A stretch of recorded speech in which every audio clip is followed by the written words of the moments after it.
आपका इस चैप्टर का दो टॉपिक है, फंक्शंस ऑफ मैनेजमेंट और कोऑर्डिनेशन। यही दो लास्ट टॉपिक्स है। अब आइए इन दोनों टॉपिक को समझ लेते हैं। फंक्शंस ऑफ मैनेजमेंट, इसमें ना मैनेजमेंट के 5 फंक्शंस होते हैं: planning, organising, staffing, directing and controlling. Management के 5 फंक्शन होंगे: planning, organising, staffing, directing and controlling. और ये पांचों फंक्शन एक प्रोसेस की तरह चलेंगे। मतलब सबसे पहले प्लानिंग होगा, उसके बाद ऑर्गेनाइजिंग, उसके बाद स्टाफिंग, उसके बाद डायरेक्टिंग और उसके बाद कंट्रोलिंग। इसको समझाने के पहले ये जो पांचों फंक्शन हैं, ये पांचों के पांचों फंक्शन आगे चल के प्रॉपर एक चैप्टर बन के आने वाले हैं। Chapter number 4, 5, 6, 7 and 8। अब आइए समझते हैं इसको। प्लानिंग जो होगा वो हमेशा चैप्टर नंबर 1 में आपको फंक्शंस ऑफ मैनेजमेंट बस समझना है कि प्लानिंग क्या होता है, ऑर्गेनाइजिंग क्या होता है, स्टाफिंग क्या होता है, डायरेक्टिंग क्या होता है और कंट्रोलिंग क्या होता है। इनको अच्छे से हम लोग को पढ़ना है चैप्टर नंबर 4, 5, 6, 7 एंड 8 में। प्लानिंग में हम लोग तय करते हैं what to do, how to do and when to do and by whom to do. मतलब क्या काम करना है, कौन करेगा, कब करना है और कैसे करना है।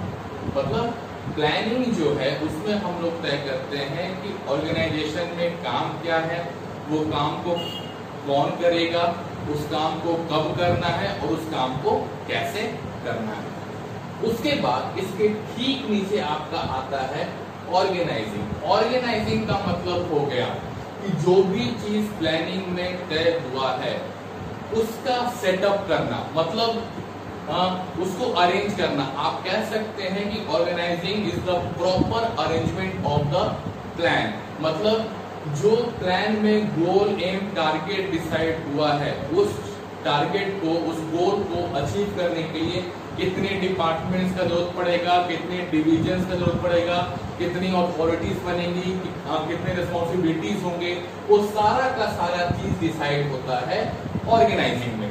क्या क्या पोस्ट रहना चाहिए, कितने लोग अलग अलग डिपार्टमेंट में काम करेंगे, वो सारा चीज। मतलब proper arrangement of plan is called organising. इसके बाद आता है आपका स्टाफिंग। स्टाफिंग हम लोग करते क्या है ना, रिक्रूटमेंट करते हैं। रिक्रूटमेंट का मतलब हो गया कि इसमें हम लोग करेंगे selection and training and recruitment. मतलब स्टाफिंग में हम लोग 3 चीज करेंगे: सिलेक्शन, रिक्रूटमेंट एंड ट्रेनिंग। सबसे पहला आपका आएगा रिक्रूटमेंट, उसके बाद आएगा सिलेक्शन, उसके बाद आपका आएगा ट्रेनिंग। मतलब कि सिंपल वर्ड में अभी आप इसको समझ सकते हैं कि finding the right people for the right job. मतलब लोगों को रिक्रूट कराना काम करने के लिए, उस प्लान को अचीव करने के लिए, वो काम हम लोग करते हैं स्टाफिंग में।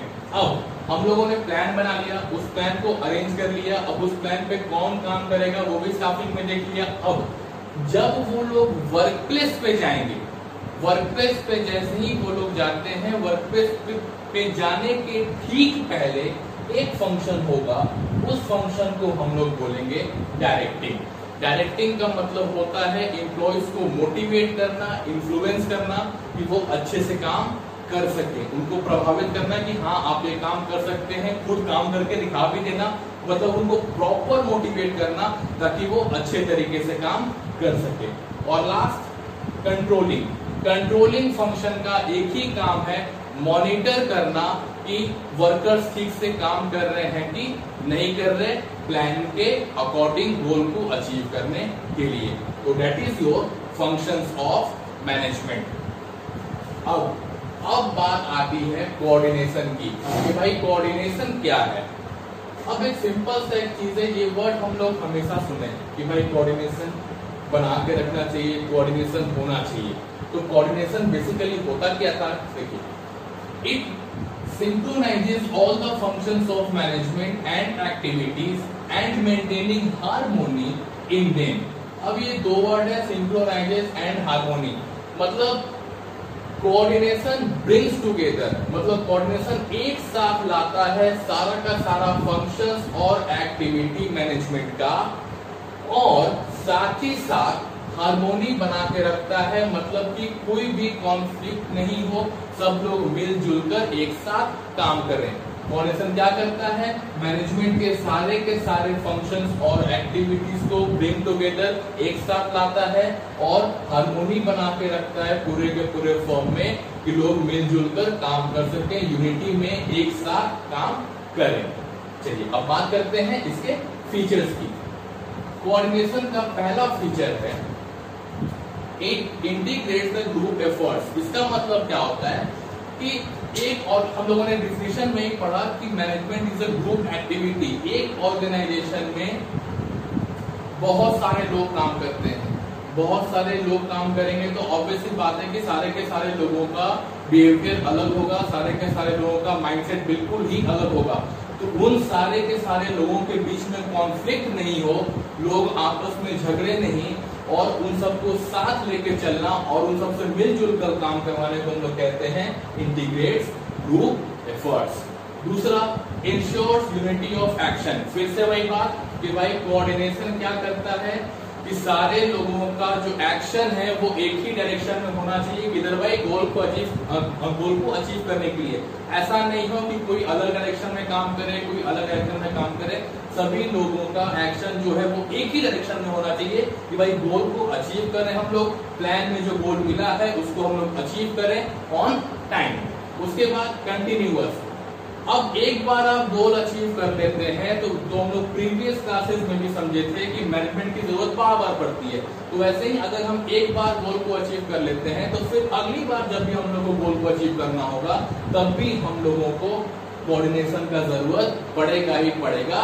That's why it is called a continuous process.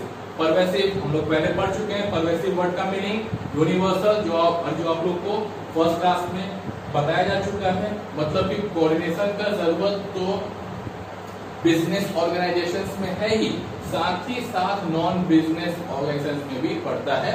For example social and political. ये फर्स्ट चैप्टर में, मतलब आपका फर्स्ट चैप्टर के फर्स्ट वीडियो में ही क्लियर आपको समझा दिया गया था। तो यहाँ पे भी वही बोला गया है कि कोऑर्डिनेशन का आपका जरूरत इकोनॉमिक एक्टिविटी में भी है, साथ ही साथ नॉन इकोनॉमिक में भी, बिजनेस में भी है, नॉन बिजनेस में भी, प्रॉफिट में भी है और नॉन प्रॉफिट ऑर्गेनाइजेशंस में भी पड़ता है।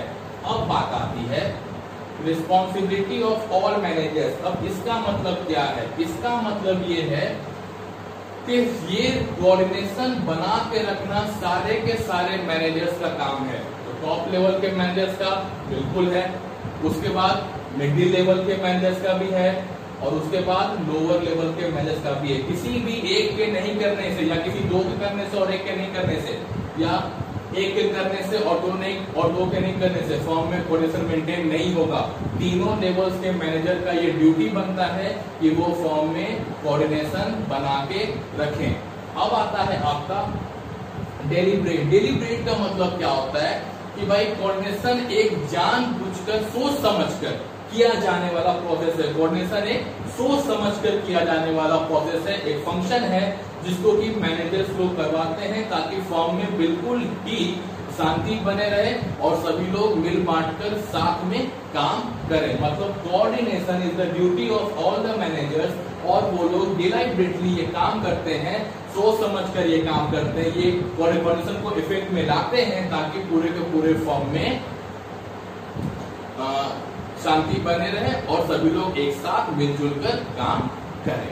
अब देखिए, अब बात आती है आपका इंपॉर्टेंस ऑफ कोऑर्डिनेशन। अब इंपॉर्टेंस ऑफ कोऑर्डिनेशन को हम लोग समझ लेते हैं। सबसे पहला इंपॉर्टेंस है साइज ऑफ द ऑर्गेनाइजेशन। अगर एक छोटा सा ऑर्गेनाइजेशन है तो वहां पे भी कोऑर्डिनेशन की क्या जरूरत पड़ेगी? बिल्कुल पड़ेगी, क्योंकि भाई बिना कोऑर्डिनेशन के कोई भी इनमें से फंक्शन पॉसिबल नहीं है। तो कोऑर्डिनेशन का जरूरत। अब बात क्या आती है कि अभी आपका एक प्रोडक्ट है मानिए, उसके बाद आप मल्टीपल प्रोडक्ट बनाते हैं, आपने अपने फर्म को ग्रोथ किया, वहां पे मोर देन 2, 3, 4, 5 प्रोडक्ट्स बन गए, तो अब वहां पे नंबर ऑफ एम्प्लॉइज बढ़ेंगे, नंबर ऑफ ब्रांचेस बढ़ेंगे, नंबर ऑफ ब्रेन्स आ जाएगा अब वहां पे ज्यादा।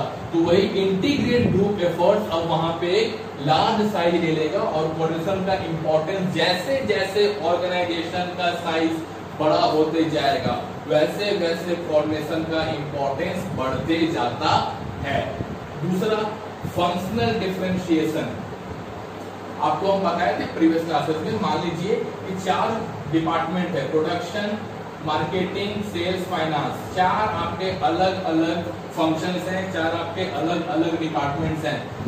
ये तय है कि ये चारों डिपार्टमेंट का एक साथ मिलजुल कर काम करना बहुत ही जरूरी है। किसी का भी एक का कम खराब मतलब कम अच्छा काम करना और बाकी लोग का अच्छा काम करने से आपके फर्म का overall goal achieve, ultimate goal achieve नहीं होगा।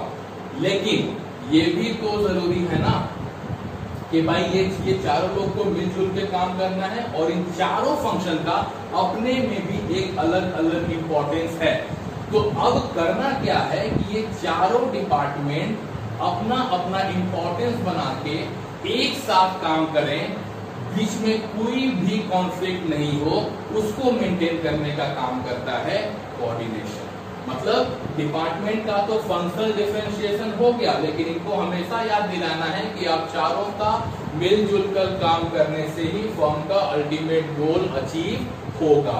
उसके बाद आपका आता है स्पेशलाइजेशन। अब जैसे कि मेनली हम लोग बिजनेस में जो हमारे कोर वर्क होते हैं, जो हमारे इंपॉर्टेंट वर्क्स होते हैं, उसको हम लोग पूरा कराने के लिए स्पेशलिस्ट को रखते हैं, मतलब स्पेशलिस्ट को बुलाते हैं। अब जैसे कि कोई आईटी का काम है तो हम लोग भाई कंप्यूटर साइंस इंजीनियर को बुला लेंगे, कोई अकाउंट का काम है तो हम लोग चार्टर्ड अकाउंटेंट से करा लेंगे।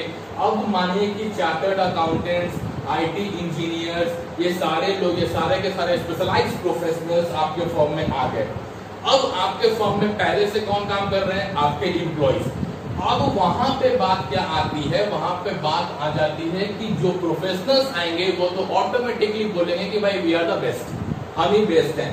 तो इसमें क्या होता है ना कि एम्प्लॉइज और प्रोफेशनल्स के बीच में भेदभाव नहीं हो जाए, उनके बीच में कॉन्फ्लिक्ट नहीं हो जाए, वो चीज को मेंटेन करने का, उनके बीच में एक प्रॉपर बैलेंस बना के रखने का और उन लोगों को मिलजुल कर चलने का काम करने का काम करता है कोऑर्डिनेशन। वहां पे मैनेजर सोचते हैं कि हम उन प्रोफेशनल्स के और अपने एम्प्लॉइज के बीच में प्रॉपर बैलेंस बना के रखेंगे कि कहीं पे भी कोई भी प्रॉब्लम ना आए। इस तरीके से हम लोगों ने आज मैनेजमेंट का फंक्शन समझा, कोऑर्डिनेशन, उसका फीचर्स और उसका इंपॉर्टेंस। आपका चैप्टर नंबर 1 आज ओवर होता है। जो भी डाउट होगा आप कमेंट सेक्शन में डाल सकते हैं और आप सभी लोगों के मेल पे इस चैप्टर का पूरा नोट्स प्रोवाइड करा दिया जाएगा। अच्छे से इस चैप्टर को पढ़ लीजिएगा, कहीं भी कोई दिक्कत होगा तो पूछ लीजिएगा। Okay, bye bye, take care.